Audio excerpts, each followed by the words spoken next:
interest rates drop, net capital outflow, assign the bigger value because F is larger. So I assign the 5 million. But remember to put the minus sign. Okay, income drop, import drop, NX positive, but the smaller 1 million. So minus 5 plus the 1 is a minus 4. So BP deficit. And the main cost is the capital outflow. The outflow was 5 million. But the BP now is only 4. So it tells you for BP to be 0, interest rate must go up, but need not go up to I1. So you don't need to go back to A or X. So putting X in the diagram is optional. You can put in pencil so the examiner will know it's just a marking. Look at your step 2. Right? You need to pause at step 2. Do not hurry through. You must have a sense where your curve is going.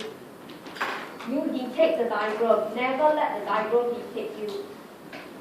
Okay? But this whole segment, you don't need to write in your exam answer. You just need to say at point B, what happens to the two accounts, the BP and the exchange rate. This main cost correction of BP is always your own referencing. Okay? Of course, you can put it in your exam answers, but it's not counted at all. So all you know is interest rate must pick up, need not go back to A or X. So you move on to your analysis. Okay, so BP, since BP is less than 0, okay, currency weakened in nominal and real terms. All of you can do that. So if your currency weakened, NX is positive. Okay, and IF in this case will shift to the right. Okay, so this is where I go to the diagram and I double check. If I go to shift my IS rightwards, I can see my interest rate is increasing. So this is where I wanted. And I know I cannot go to A, so I know I have a range here. Right, so I shift IF to the right, it's between A to B. Okay, so you don't need to highlight if you are clear. I just highlight just to show you. If the lines are very clustered, sometimes it helps a lot. Then I double check. It doesn't end there. Not only IS shift right, because it's a flexible exchange rate, BP must also shift to the right. Both shift in the same direction. So with sufficient increase, okay, in interest rate, BP can be restored back to 0. Why is that so? The BP was a deficit because of the capital account. And you want interest rate to go up. So you say sufficient increase. Okay, so it means anywhere between A and B is sufficient. So you pick point B. Okay, and for convenience, you pick somewhere in the middle. So you look at point D, whether you draw or not doesn't matter, it's clear. Point D, income definitely increase. Okay, right, but must be a bit careful.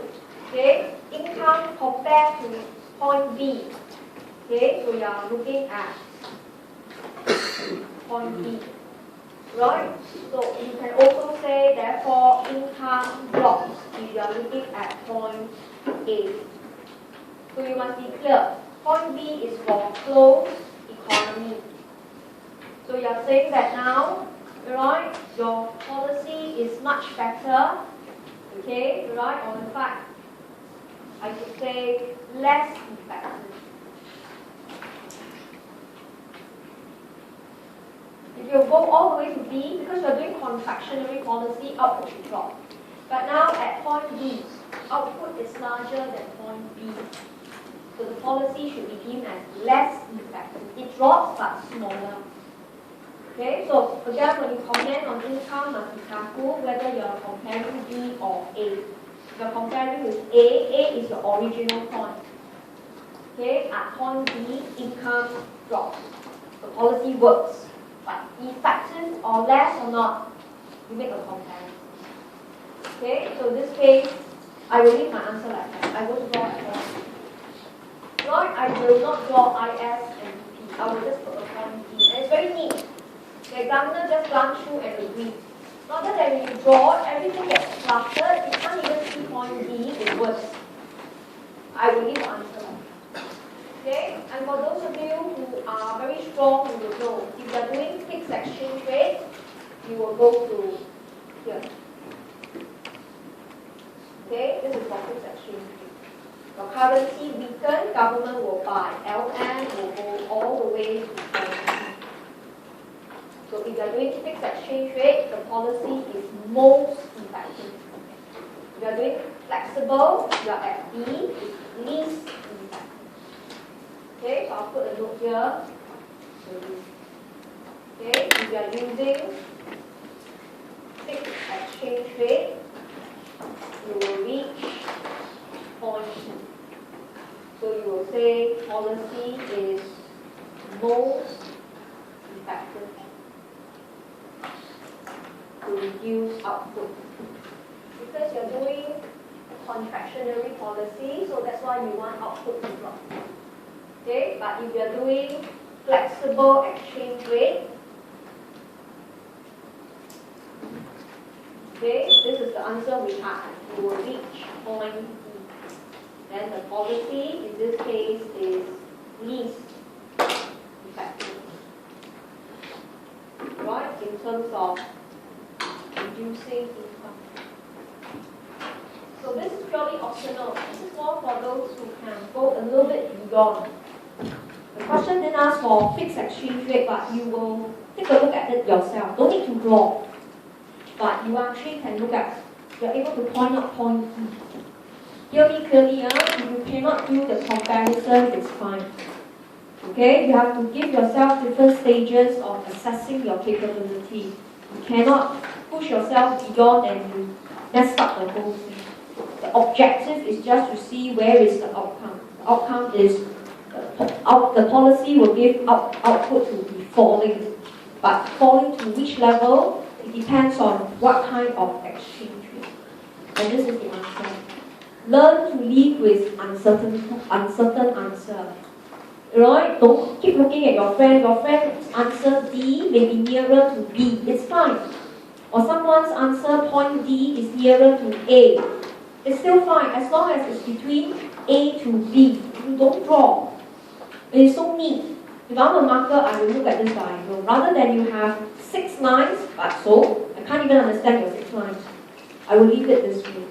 Okay? Now bear in mind, this kind of analysis is only 7 marks. This is not 20 marks. So don't overdrive yourself. Right? If you think you can do it, push yourself as far. If not, the minimum you must know how to do is step 3, which is not difficult. It comes with practice. You keep practicing. As long as you are accurate, you are able to analyze. So here you can see, when we do fiscal policy, the trickiness is the two account. They go opposite direction.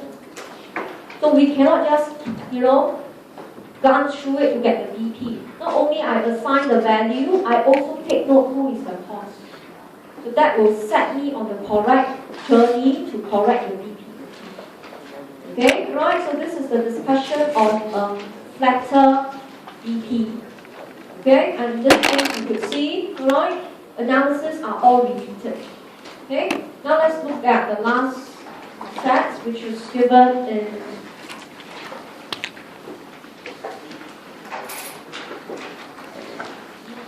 page 19.